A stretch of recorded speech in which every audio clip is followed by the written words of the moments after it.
हम लोग आज तीसरे स्कंद के चौथे अध्याय के 14वें श्लोक को देख रहे हैं। 13वें श्लोक में आपने देखा था कि भगवान ने कहा, जिस चीज़ का वरदान भगवान कह रहे थे कि मैं दूंगा, अपने नित्य पार्षदत्व को प्राप्त कराने वाले ज्ञान को देंगे। तो उसको उसी के बारे में कहे थे, पुरा मया प्रोक्तम अजाय नाभ्ये पद्मे निषण्णाय ममादि सर्गे ज्ञानम परम मन महिमावभासम यत् सूरयो भागवतम वदन्ति। पुरा पहले, मया मेरे द्वारा, प्रोक्तम कहा गया। किसको कहा गया? अजाय ब्रह्मा जी को कहा गया। कहाँ? तो कह रहे हैं नाभ्ये पद्मे निषण्णाय, जो भगवान गर्भोदकशाय विष्णु की नाभि से उत्पन्न कमल पर निषण्ण अर्थात बैठे हुए थे, उनको कहा गया था। कब? तो कह रहे हैं आदि सर्ग में, यानी पाद्मकल्प में।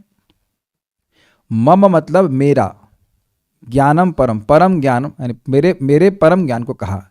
उस ज्ञान का विशेषण बता रहे हैं, मन महिमा अवभासम, वह मेरी महिमा का प्राकट्य करता है। महिमा का अर्थ होता है कीर्ति, यह महिमा का अर्थ होता है लीला, नाम रूप गुण लीला का प्रकाशन वह करता था ज्ञान। वह कोई सूखा ज्ञान नहीं है जो निर्विशेष ब्रह्म का अनुसंधान कराता हो। ठीक है। यत सूर्य, जिसको कविजन या जिसको मनीषी गण भागवतम वदंती, भागवत कहते हैं, और ये भागवत चतुश्लोकी भागवतम को इंगित कर रहा है, क्योंकि यहाँ बोल रहे हैं कि ब्रह्मा जी को दिया था। भगवान ने जो ब्रह्मा जी को ज्ञान दिया था तो वह 4 श्लोकों में दिया था। तो यह बोलकर तुरंत ही बोलने नहीं लगे भगवान। जब इस प्रकार से भगवान ने कहा कि मैं आपको ये ज्ञान दूंगा, तो उद्धव जी पे क्या प्रभाव हुआ, ये यहाँ पे कहा जा रहा है। एक बड़ी सुंदर बात यहाँ पे लिंक उन्होंने बताया है सुबोधिनी में। कहते हैं कि देखो, कोई बात अगर पूछे ना कोई व्यक्ति और फिर बोलने लग जाओ तो वो तो कष्ट का ही कारण है ना। कोई पूछ ही नहीं रहा है और आप बोले जाएं तो दिक्कत हो जाएगी ना। उस सुनने वाले को भी दिक्कत होगी और आपको भी दिक्कत होगी। सुनने वाले को ज़्यादा परेशानी होगी कि नहीं होगी? जैसे आप सभी लोग यहाँ पे सुनने की इच्छा लेके आए, प्रश्न भले ना कर रहे हो, लेकिन एक प्रश्न है करने। आज श्लोक में क्या बोला जाएगा? अभी आपने प्रश्न किया कि लिंक बताइए, तो आप सभी लोग एक प्रश्न लेकर के आए हैं इस कथा में। श्रवण इच्छा, श्रवण उत्सुकता के रूप में कही जा सकती है कि आज क्या बोला जाएगा। एक भक्त हम देख रहे हैं ऐसे बैठे हुए तो अच्छा बात है, ऐसे बैठे, मतलब एक पोस्चर है कि भाई क्या बोला जाएगा। ये तो है ना इच्छा। अगर ये ना हो तो मैं बोलूंगा क्या?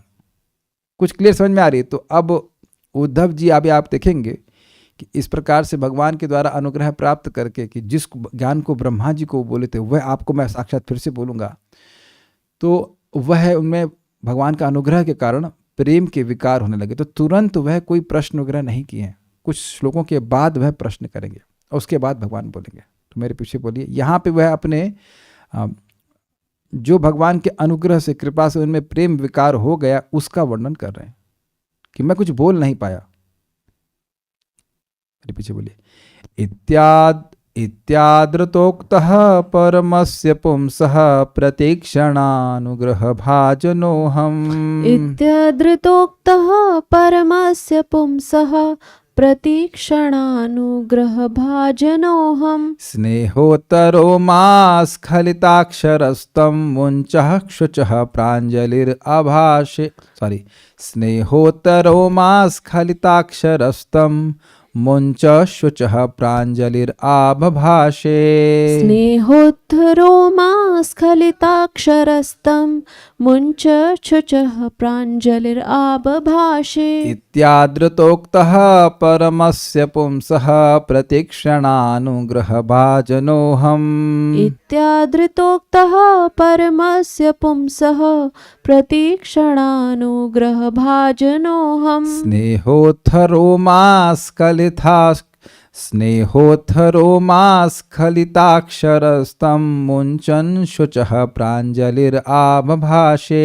स्नेहोत्तरो मा स्खलिताक्षरस्तं मुञ्चन् शुचः प्राञ्जलिरभाषे। इत्यादृतोक्तः परमस्य पुंसः प्रतीक्षणानुग्रहभाजनोऽहम्। इत्यादृतोक्तः परमस्य पुंसः प्रतीक्षणानुग्रहभाजनोऽहम्। स्नेहोत्थरोमास्खलिताक्षरस्तम् मुञ्चन् शुचः प्राञ्जलिराबभाषे।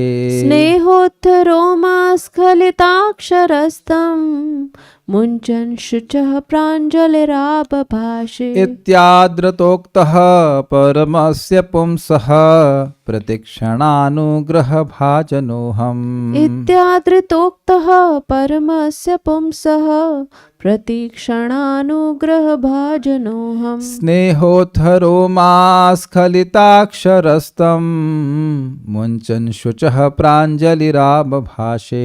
स्नेहोत्थरोमास्खलिताक्षरस्तं मुञ्चन् शुचः प्राञ्जलिराबभाषे। इत्यादृतोक्तः परमस्य पुंसः प्रतीक्षणानुग्रहभाजनोऽहम्। इत्यादृतोक्तः परमस्य पुंसः प्रतीक्षणानुग्रहभाजनोऽहम्। स्नेहोत्थरोमास्खलिताक्षरस्तं मुञ्चन् शुचः प्राञ्जलिराबभाषे। स्नेहोत्थरोमास्खलिताक्षरस्तं मुञ्चन् शुचः प्राञ्जलिराबभाषे।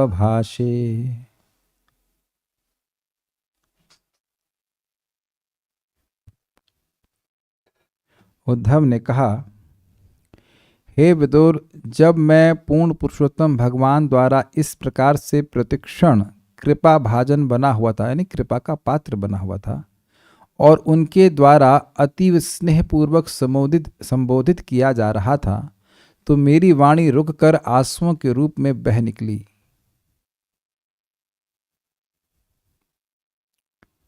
अब ये बड़ा अच्छा अनुवाद प्रपात किया, मतलब अच्छा मतलब बड़ा इंटरेस्टिंग है।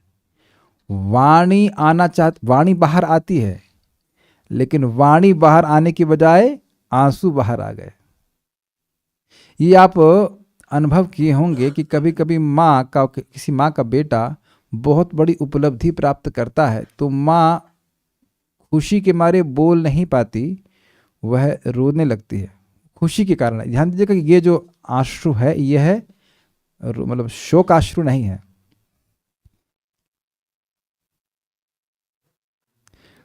भगवान तो ऐसे ही परम प्रेमास्पद हैं, और उनका प्रेम अब यहाँ पर वह सब कलेक्टिव रूप में अनुभव नहीं कर रहे हैं। कलेक्टिव मतलब सामूहिक, समष्टि रूप में, सामूहिक रूप में अनुभव नहीं कर रहे हैं।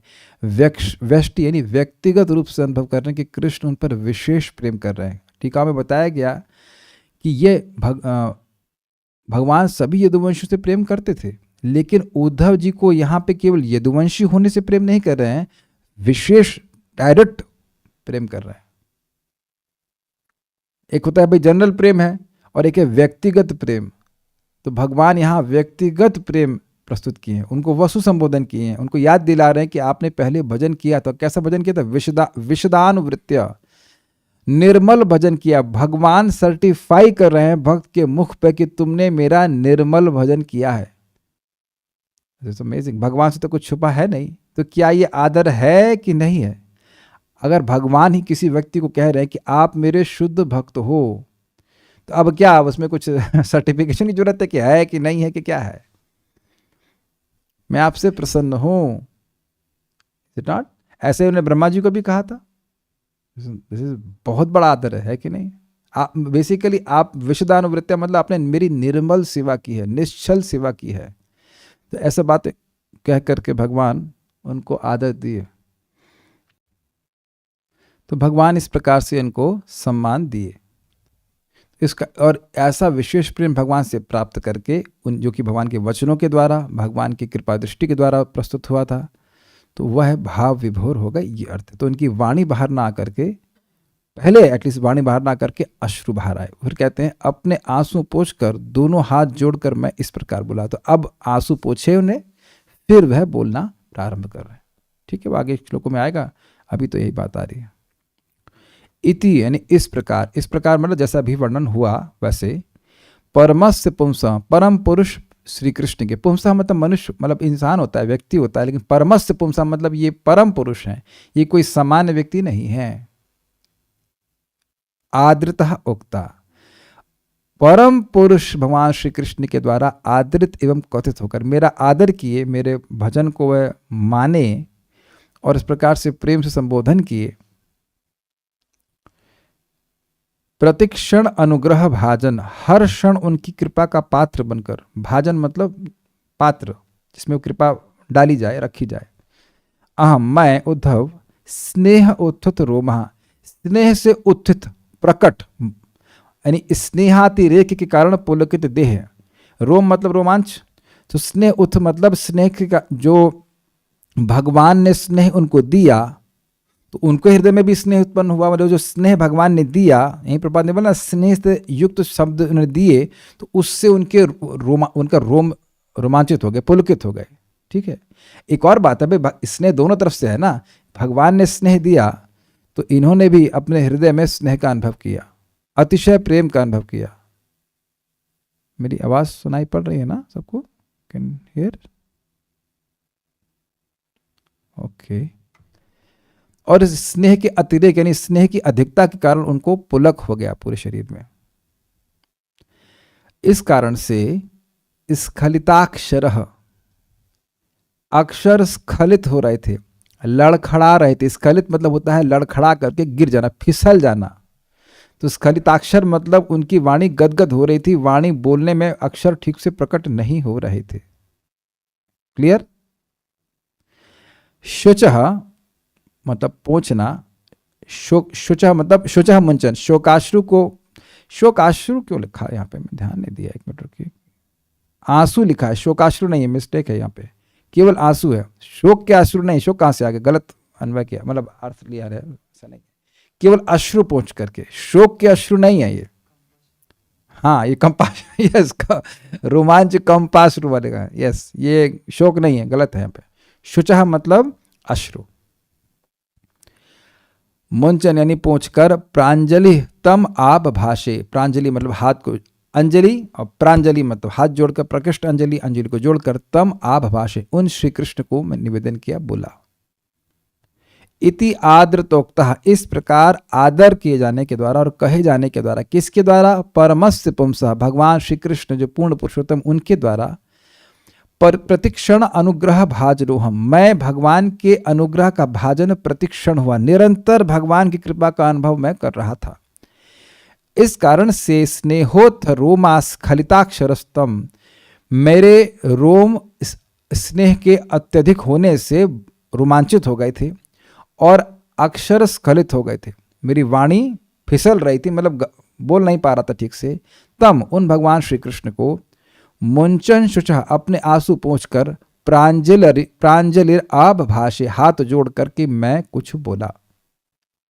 तो यहां तक आपको श्लोक समझा दिया गया। अब हम लोग टीका को पढ़ते हैं। श्रीधरी, उद्धव जी ने विदुर जी को बतलाया कि इस प्रकार से श्री भगवान ने मेरा आदर करके मुझे कहा कि मैं आपको भागवतम दूंगा। मैं तो प्रतिक्षण श्री भगवान का कृपावलोक ही, जो उनका अनुग्रह था उसका भाजन अर्थात पात्र बना हुआ था। श्री भगवान का देखना ही अनुग्रह। दिस इज अमेजिंग ना, दिस इज वेरी नाइस। कोई कहे कि भगवान की कृपा, कृपा क्या थी? आपने कहा प्रतिक्षण, प्रतिक्षण कृपा, क्या श्लोक था? अनुग्रह भाजन, प्रतिक्षणानुग्रह भाजनो हम, मैं प्रतिक्षण भगवान के कृपा अनुग्रह का भाजन यानी पात्र बना हुआ था। मतलब यह है कि भगवान निरंतर उद्धव जी को देख रहे थे। निरंतर क्या मतलब है? मैत्रेय मुनि को नहीं देख रहे थे।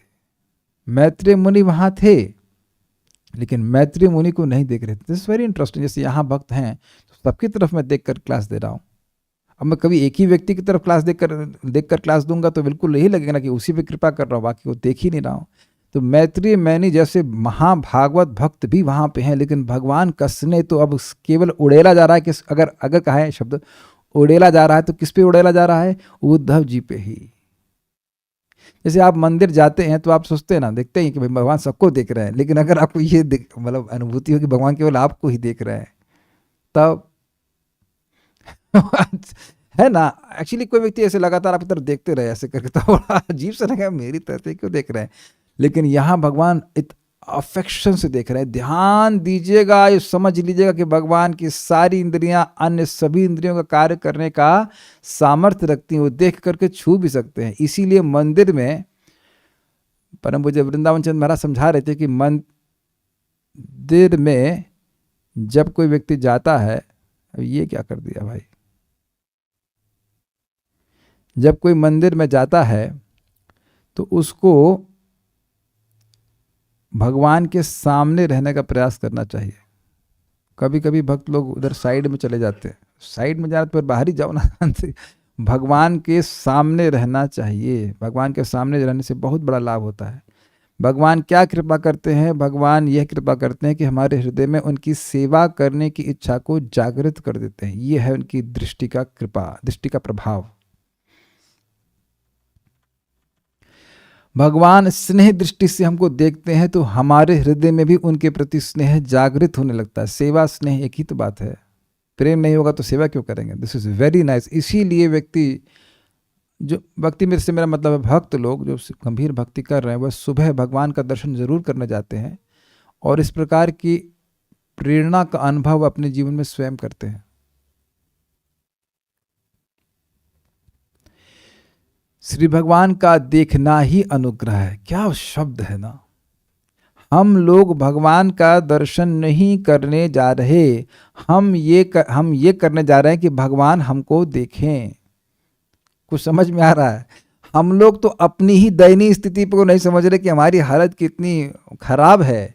भगवान जान रहे, भगवान तो जान रहे हैं ना कि उनके पार्षद कितने सुख में है, ये जीव कितना दुख में है और उनके अंदर दुख दूर करने का सहज स्वभाव है, शक्ति है, इच्छा है, ज्ञान है, सब कुछ वो करेंगे दुख दूर। हम लोग सोचते हैं बस खाली हमारे शरीर के दुख हैं। नहीं भाई नहीं, भगवान की सेवा की वृत्ति नहीं, वह सबसे बड़ा दुख है। सबसे बड़ा दुख तो यह है कि जगत में हम भोग ढूंढते रहें। अब क्या मिलेगा? भोग। और भोग से सारे दुख आ रहे हैं, सारे दुख भोग से ही आ रहे हैं और भोग को ढूंढते जा रहे हैं। ये तो इच्छा के कारण है ना। It's very nice. ये देखिए, यह हमारे विग्रह की सेवा में हम बिल्कुल चेंज ला देगी कि नहीं। हम लोग कल भगवान को देखने नहीं जा रहे हैं, हम इसलिए जा रहे हैं ताकि भगवान हमको देखें। This should be our attitude. This is very wonderful शिक्षा। अग्रीड। मान लो कभी लेट भी जाए, कभी मन बता रहे लेट हो गए तो क्या मंगल आरती जाना। अरे भाई, भगवान तो 1 सेकंड में काम कर देंगे। 1 सेकंड का भी भगवान का दर्शन बहुत लाभकारी है, बहुत अच्छा यहाँ पे। और ये भी समझे, मंगल आरती आप जाते हैं तो भगवान निरंतर आपको देखते हैं, तो बगल वाले को नहीं देखते, नहीं बगल वाले को भी देखते हैं और वो आपको भी देखते हैं। एक ही समय में सबको एक साथ देख लेते हैं। भगवान मुझे उस समय देख रहे थे। बहुत सारी बातें भगवान सोच भी रहे थे ना, कितना ये व्याकुल है कि मैंने कहा कि बद्रिकाश्रम चले जाओ, फिर भी ये जा नहीं पाया। फिर मेरे पास आया, मेरे पीछे आया। जैसे है ना भाई, माँ के पीछे बच्चा दौड़ता आता है, कितना विरह से कातर है इत्यादि। मेरी आंखों से आंसू निकलने लगे और मैंने भगवान से हाथ जोड़कर कहा। इस पर श्रीला प्रभुपाद ने तात्पर्य नहीं दिया है, आचार्य ने दिया तो हम कुछ आप सामने रख रहे हैं। सुबोधिनी श्रीपाद वल्लभाचार्य जी की टीका, बड़ी सुंदर टीका, आप देखिए व्याख्या। इस संबोधन हे वसो से पूर्वकृत सेवा का स्मरण कर मेरा आदर किया। ये लाइन समझ में आई कि आप पिछले जन्म में, यहां श्लोक में नहीं बोले, पिछले श्लोक में बोले हैं हे वसो। वसो मतलब तुम वसु के रूप में जब थे तो तुमने मेरी बड़ी सेवा करी है। तो इस प्रकार से मेरा भगवान ने आदर किया। ठीक, आदरतः उक्ता शब्द था ना, तो आदर कैसे किया? भगवान ने वसु कहकर और पूर्व जन्म में जो उन्होंने सेवा करी थी निश्चल भाव से, उसको कहकर के उनका आदर किया। दूसरा, तथा वस्तु का निर्देश कर आज्ञा यानी विषय दी कि तुझे पूछना चाहिए, अन्यथा यदि उत्तर बिना पूछे दिया जावे तो केवल वह वाणी के वह समान के होने से दुख रूप होता है। ये थोड़ा समझ में आया। एक तो आदर दिया और उसके बाद कहा कि मैं तुम्हें भागवत कहूँगा। ये शब्द ये कहा, तो इसके द्वारा वह भगवान कह रहे हैं, आचार्य कह रहे हैं कि वह भगवान उनको कह रहे हैं कि तुम भागवत के विषय में पूछो, जो मैंने ब्रह्मा जी को कही थी तुम इसके बारे में पूछो। और अभी आप देखेंगे उद्धव जी पूछेंगे भी, तो कह रहे हैं कि भगवान मतलब पूछे बिना पूछे कुछ अगर कहा जाएगा तो वाणी का व्यय होगा। आप वहाँ पे भी देखिए कि श्रीमद् भगवान ब्रह्मा जी के सामने आए थे, तो ब्रह्मा जी भी प्रश्न किए हैं, प्रश्न करने पे ही उत्तर दिया जा रहा है ना। वहाँ भी तो उत्तर प्रश्न करने पे दिया गया था ब्रह्मा जी ने प्रश्न किया था और उसके बाद उन्होंने उत्तर दिया भगवान ने। तो यहाँ भी कह रहे हैं, यहाँ पे कहने का मतलब है कि कहा कि मैं भागवत कहूँगा, तो अब यह कहकर आशय यह है कि यह कहकर कि भागवत कहूँगा, उनको बोल रहे हैं कि इसके बारे में पूछो वो भागवत क्या है। अभी आप देखिएगा उद्धव जी पूछेंगे वो भागवत क्या है जो आपने कही। ऐसे नहीं बस कहूँगा और बोलना शुरू कर दे। जैसे कोई ना पे एकदम छोटा बच्चा आ जाए, मैं कहूँगा मैं आपको भागवत कहूँगा, तो वो क्या प्रश्न करेगा। आप कहेंगे ना कि क्या कहेंगे भागवत में। अगर मैं कहूँगा कि आज मैं भागवत गीता की क्लास करूँगा या भागवतम की क्लास करूँगा, तो आप लोग एक जिज्ञासा लेके पूछ सकते हैं ना कि भाई क्या कहेंगे, कौन से विषय बात करेंगे, इज इट नॉट। तो ये कह रहे हैं, इस प्रकार से ने कहा, ठीक है, कि बिना प्रश्न किए क्या बोल सकते हैं भगवान। फिर अर्जुन को भी सामर्थ्य दिए प्रश्न करने का। यस श्रेय स्यात् निश्चितम में शिष्यस्तेयम शादिमाम त्वाम प्रपन्नम, जिससे मेरा निश्चित श्रेय हो यह मुझे बताइए। भगवान जानबूझकर अर्जुन को मुंह में डाल रहे हैं, फिर ऐसे प्रश्न करने का सामर्थ्य दे रहे हैं भगवत गीता में, जिससे भगवान की बात आए। किम तद ब्रह्म किम अध्यात्मम किम कर्म पुरुषोत्तम इत्यादि इत्यादि, जितने भी प्रश्न अर्जुन से करवाए जा रहे हैं और भगवान उत्तर दे रहे हैं, तो भगवान उस प्रश्न को करने का सामर्थ्य अर्जुन को दे रहे हैं। नहीं तो युद्ध स्थल में कोई प्रश्न करेगा कि ब्रह्म क्या है, कर्म क्या है, अध्यात्म क्या है, उसको तो ये प्रश्न करना चाहिए कौन सा बाण चलाए, कहाँ घुमाए रथ, यही बात होना चाहिए ना। तो भगवान यहाँ पे सामर्थ्य दे रहे हैं कि भागवत के विषय में आप प्रश्न कीजिए। अच्छा, फिर भक्त का प्रश्न करना ही ना बने। आज्ञा मिलने पर सर्वथा आज्ञा का पालन करना ही चाहिए, अर्थात प्रश्न करना ही चाहिए। मतलब कहने का मतलब यह है कि अगर भगवान बोल रहे हैं बिना प्रश्न के, तो भगवान का भक्त प्रश्न कर ही नहीं सकता। लेकिन भगवान यहाँ पे आज्ञा दे रहे हैं, आज्ञा दे रहे हैं कि मैं तुम्हें भागवत कहूंगा, और उनको प्रेरणा दे रहे हैं कि आप प्रश्न कीजिए। ठीक है, इसलिए उक्त कहा है। मतलब यहां पे जो श्लोक में आया उक्त शब्द कि मुझे कहा, तो क्या कहा कि भागवत के विषय में पूछो, मैं भागवत कहूंगा तुम भागवत के विषय में पूछो, ये कहा। आदर इसलिए किया कि वह स्फूर्ति हो कि क्या पूछें।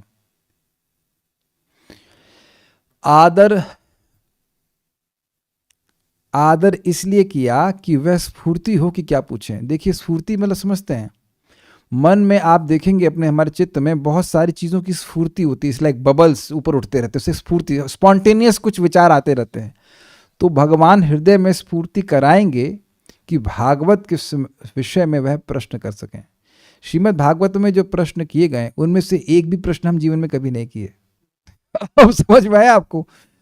मरणशील व्यक्ति को क्या सुनना चाहिए, क्या बोलना चाहिए, किसका स्मरण करना चाहिए, किसका पूजन करना चाहिए, क्या जिंदगी में कभी ये प्रश्न किए हम लोग।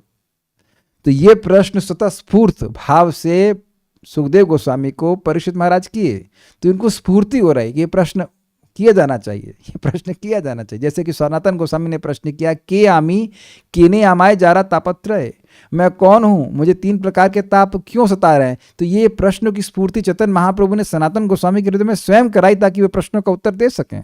कुछ समझा पा रहा हूं मैं। योग्यता दी कि वह भागवतम के ऊपर प्रश्न कर सकें, इस प्रकार से आदर दिया। इस तरह, अब थोड़ा कठिन बात होगी, इस तरह भगवान ने प्रमाण बल तथा प्रमेय बल दोनों दिए हैं, इनको दिए हैं। अब ये क्या है, तो बड़ा कठिन हो गया भाई। देखिए प्रमाण तो मतलब समझते हैं जिसके द्वारा कोई वस्तु प्रमाणित हो, और प्रमेय मतलब जो वस्तु प्रमाण के द्वारा प्रमाणित की जाए। जैसे ज्ञान जिसके द्वारा ज्ञेय यानी ऑब्जेक्ट ऑफ नॉलेज को जाना जाए।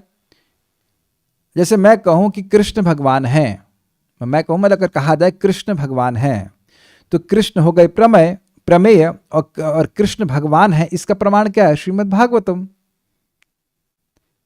तो प्रमेय बल मतलब वो भागवतम के द्वारा क्या प्रतिपाद्य है, भगवान का नाम रूप गुण लीला।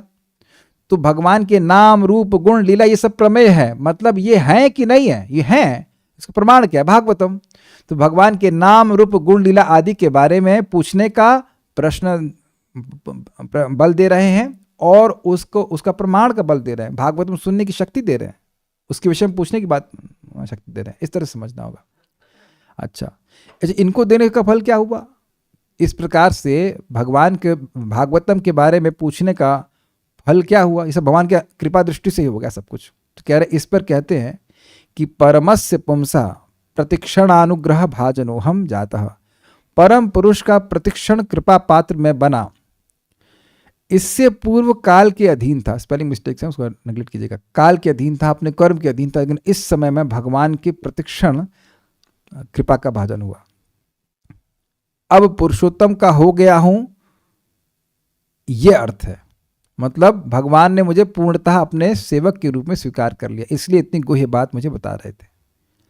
अब एक प्रश्न होगा, अरे काल भी तो पर है, परस्य काल भी तो पर है, तो भाई पर क्यों है? क्योंकि इस जगत में सभी का कंट्रोलर काल है। तो कहेगा मतलब पर शब्द से तो काल भी कहते हैं।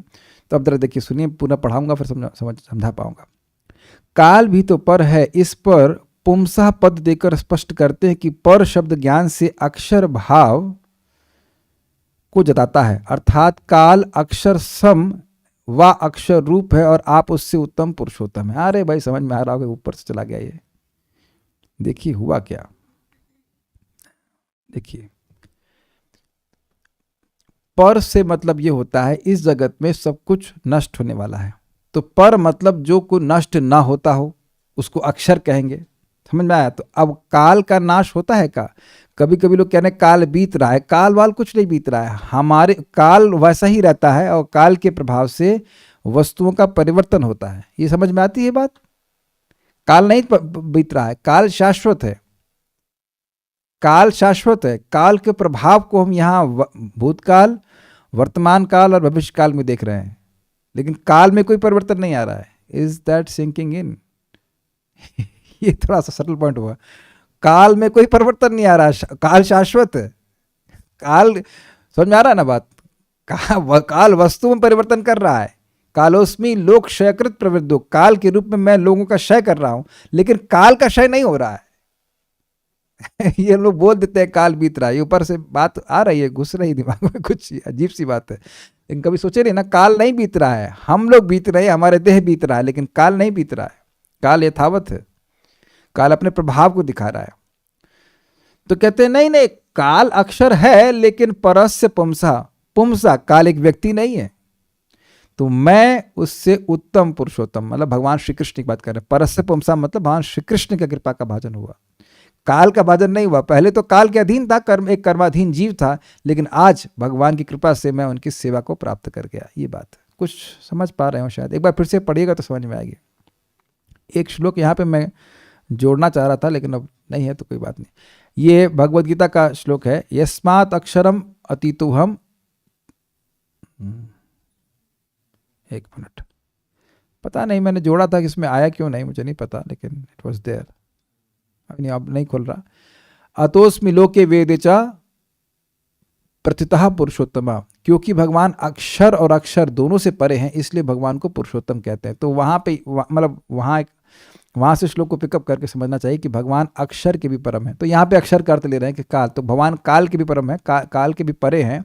और परस्य पुंसा अर्थात भगवान एक व्यक्ति हैं, काल एक व्यक्ति नहीं है, काल भगवान की इच्छा शक्ति है। तो वह काल के अधीन ना होकर के परस्य पुंसाम अर्थात भगवान श्री कृष्ण की कृपा के भाजन हुए। कठिन लग रही होगी टीका, मैं पढ़ा रहा हूं, कुछ बातें नहीं पकड़ में आएंगी, कुछ बातें पकड़ में आएंगी, जो बात आप पकड़ने वाली है वो बहुत जबरदस्त है, सुनिएगा। मैं केवल यादव होने से संबंधी नहीं हूं, किंतु प्रतिक्षण कृपा पात्र हूं। मतलब इस जन्म में मैं यदुवंश में जन्म ले लिया, इसलिए कृपा का पात्र नहीं हूं, अब हमेशा हमेशा के लिए कृपा का पात्र हूं, शाश्वत रूप से विशेष कृपा का पात्र बन गया हूं, यह कह रहे हैं। इंटरेस्टिंग। भगवान जब भक्त को देखते हैं तब उनके हृदय रूपी उदधि का मतलब होता है समुद्र में अनुग्रह रूप तरंग उछलने लगती है। ये लाइन हमको बहुत अच्छी लगी थी। आप लोगों को सुनाई पड़ रहा है, दिखाई पड़ रहा है कुछ इधर में? This is a beautiful line. प्रश्न हो सकता है कि भगवान ने ऐसी कृपा रूपी अनुग्रह क्यों किया उन पे। तो कहने भगवान अपने भक्त को देखते हैं तो भगवान पे हृदय में अनुग्रह की कृपा, अनुग्रह की तरंगें उठने लगती है। जैसे जगत में हम भोगों को देखते हैं तो हमारे अंदर काम की तरंग उठने लगती है, विषय तरंग उठने लगती है, ये भोगेंगे, ये देखेंगे, ये इत्यादि इत्यादि। So nice. अब एक प्रश्न होगा, तो क्या उद्धव जैसे महान भक्त को देखते हैं तभी होता है, या किसी भी भक्त को देखते हैं? किसी भी भक्त को देखते हैं तो भगवान के हृदय में कृपा उदित होती ही है। देखो मेरे को देखने आया है या मेरी सेवा कर रहा है इत्यादि। उनका पात्र मैं ही हुआ। उन तरंगों का, समझ रहे हैं, वो तरंगे एक लहर की तरह उठ रही थी और भगवान की आंखों से, मानो ऐसे कह सकते हैं कि भगवान की आंखों के द्वारा उन पर बौछार हो रही थी। आपने महसूस किया कि समुद्र में आप किनारे होते हैं तो वो बौछार, वो मतलब एक लहर आती है, गिरा देती है आपको। उनका पात्र मैं ही हुआ, मतलब यहां भगवान केवल उद्धव जी को देख रहे हैं, मैत्री मुनि को नहीं देख रहे हैं। अचेतन समुद्र में तो तरंग फिर लीन हो जाती है, किंतु भगवत हृदय चेतन होने से उसमें अनुग्रह तरंग लीन नहीं होती है। इतना ही नहीं, प्रतिक्षण उच्छ्वलित होती रहती है, जिससे वह अनुग्रह मत संबंधी ही हुआ। क्या मतलब हुआ भाई? जो जड़ समुद्र है इस जगत में, उसमें तरंगे आती हैं और तरंगे बैठ जाती हैं, लेकिन भगवान जब अपने भक्त को देख रहे हैं तो जो तरंगे उठ रही हैं वो उमड़ती जाती हैं, उमड़ती जाती हैं, उमड़ती जाती है, क्योंकि भगवान का हृदय तो चेतन है ना, वो चेतन तत्व है, कोई जड़ तत्व तो है नहीं। प्रतिक्षण उच्छ्वलित होती रहती है, मतलब उच्छ्वलित कर तो और बढ़ती जाती है।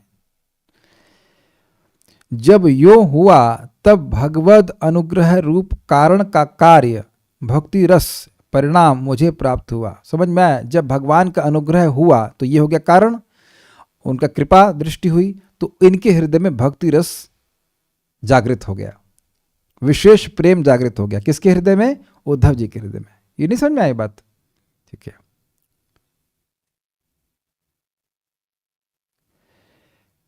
मुझे प्राप्त, क्या प्राप्त हुआ? कौन सा भक्ति रस प्राप्त हुआ? तो कहते हैं, इस पर कहते हैं कि स्नेहोथ रोमा अंतःकरण भक्ति रस से पूर्ण हो गया। स्नेह भर गया हृदय में और जिससे स्नेह से रोंगटे खड़े हो गए। समझ आ गया?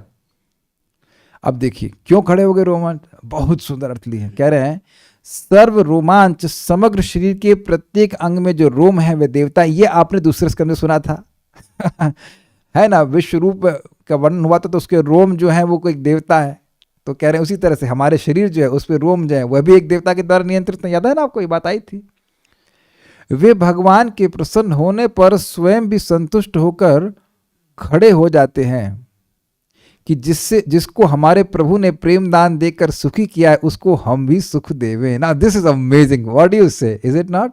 भगवान रोम जितने देवता हैं वो इसलिए खड़े होगा कि भाई ये व्यक्ति तो भगवान के द्वारा प्रेम दान किया जा रहा है, तो इसकी सेवा हमें भी करनी चाहिए, इसका सम्मान हमें करना चाहिए। मतलब बात बहुत अच्छी तरह से रखी जा रही है। आप लोग को उम्मीद है कि अच्छा लग रहा होगा। This is amazing. नहीं समझ में आ रहा है ना?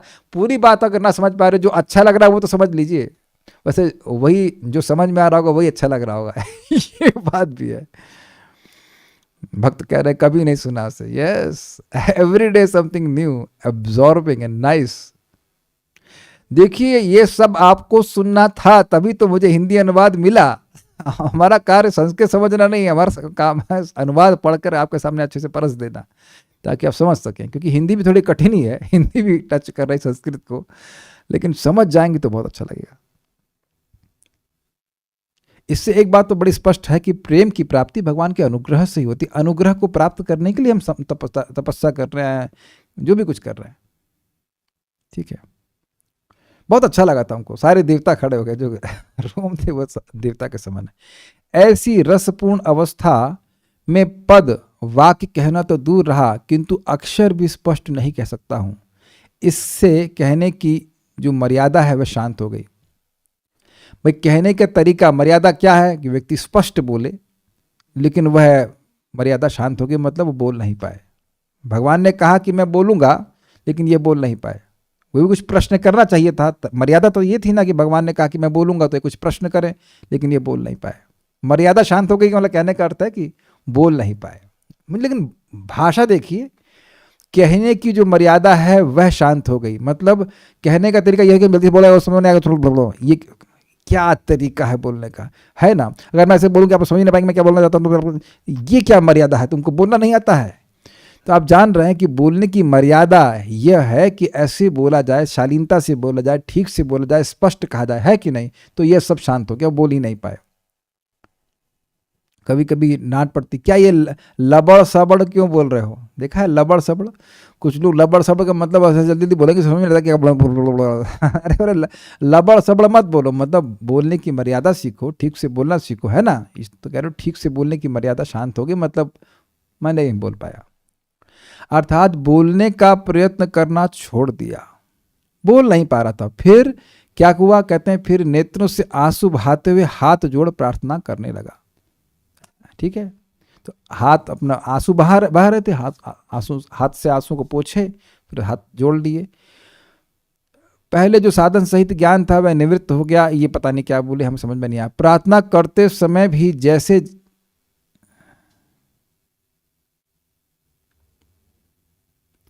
कुछ समझ में नहीं आ रहा, जो बस इतनी बात समझ में आई कि जो पहले साधना किए थे वो कुछ समझ रहे थे भगवान के बारे में, वो सब निवृत्त हो गया, बस यही समझ में आ रहा, बाकी कुछ समझ नहीं आ रहा। आगे बढ़ते हैं। प्रार्थना करते समय भी जैसे तैसे मुख से अक्षर निकलने लगे, जिससे गदगद वाणी से प्रार्थना करी। उसके बाद फिर से मैंने गलती से पेस्ट कर दिया, तो उसको हटा दीजिए, बस यहीं पे खत्म हो गया, उसको एडिट करूंगा। जो पढ़ानी थी वाक्य वो उसके बाद वाली थी, उसे अनएडिटेड पढ़ा दी, लेकिन ठीक है वो, ओके। भगवान जो चाहते हैं वैसे ही होता है। ठीक है, तो यहाँ पे रुकते हैं। उम्मीद है कि आपको कोई श्लोक अच्छा लगा होगा और कुछ कुछ बातें समझ में आई होंगी। प्रश्न कुछ है? नहीं, कोई प्रश्न नहीं है। इधर तो देखता हूँ ना, कोई प्रश्न नहीं है। Thank you for coming. Shrimad Bhagavatam की जय, श्रील प्रभुपाद की जय, निताय गौर प्रेमानंदे।